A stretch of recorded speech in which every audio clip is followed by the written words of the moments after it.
tumanggap umano ng mali-maletang pera ang ilang dati at kasalukuyang mambabatas ayon sa mga nagpakilalang bagman ni Zaldico. Kabilang sa mga pinangalanan si dating ACT Teachers Party List Representative Franz Castro. At para po pag-usapan yan, makakapanayam natin si dating Congresswoman Franz Castro. Magandang umaga po sa inyo, ma'am.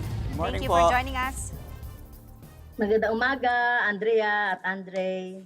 Andrea. Angela po, Angela. Good Magandang morning po, umaga, ma'am. Angela and Andre. Okay po. Siyempre po, ano po yung naging tugon po ninyo sa pagkakadawit ng inyong pangalan dito sa kickback scheme? Well, siyempre, isang malaking kasinungalingan itong mga binanggit na mga Marines. At ininamay ako kasama ng aking mga kasama sa Makabayan, sina Arlene Brosas, Congressman Raul Manuel. So isang nakakahiyang kasinungalingan itong binabanggit na kasama kami dito sa flood control scam. Isang desperadong political demolition sa amin. Kung mapapansin niyo, mga nilagay sa listahan ay mga aktibong naging sumangkot sa paglaban sa pagpapa-impeach o pagpapa-impeach kay Sara Duterte. Kaya talagang demolition sa amin ito, pagbibigay ng discredit, pagdi-discredit sa mga makabayan.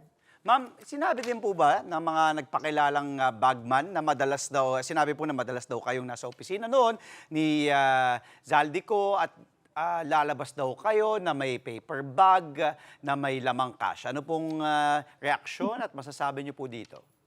Well, Andre, insinuation lang naman yung sinabi nung yung ex-Marines. Opo. Diba? So, makikipag-usap. Well, hindi naman masama yung natural lang naman na nakikipag-usap tayo kay Zaldico at iba pang mga leader sa Kongreso, especially pag panahon ng budget. Lalong-lalo na kami, kami ay nag-a-appeal kami diyan sa mga dagdag na sweldo na mailagay sa budget, benepisyo, at iba pang mga bills na dapat na maaprubahan at maisalang. At walang detalye. Ano ba tong mga date na to na nakikipag-meeting kami, Opo. Natural na naman na maglabas-pasok kung sakali, Hindi lang naman kay Zaldico, pati kay speaker, dala-dala namin yung mga magsasaka, mga fisher folks. At yung insinuation na may dala-dala kaming paper bag, anong laman kaagad nun? Pera. So walang walang detalye. Opo. So puro chismis, marites lang ito. Dapat magpakita sila ng video or date or mapakita nila yung laman ng paper bag. At walang instance na may dala-dala kaming paper bag during the meeting. At sa tingin niyo po, Ma'am Castro, bakit kayo ang isinama sa affidavit ng mga nagpakilalang dating Marines?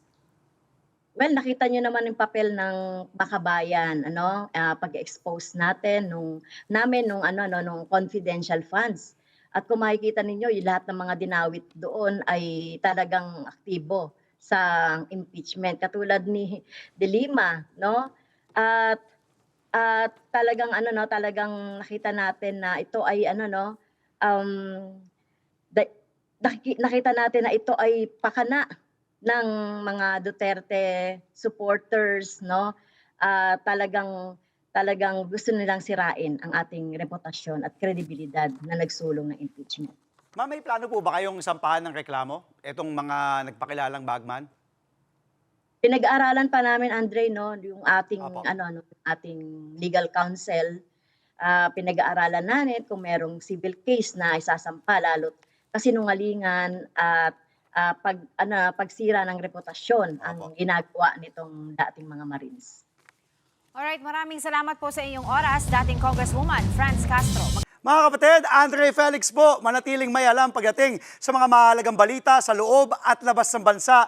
Mag-follow at mag-subscribe na po sa social media pages ng News 5.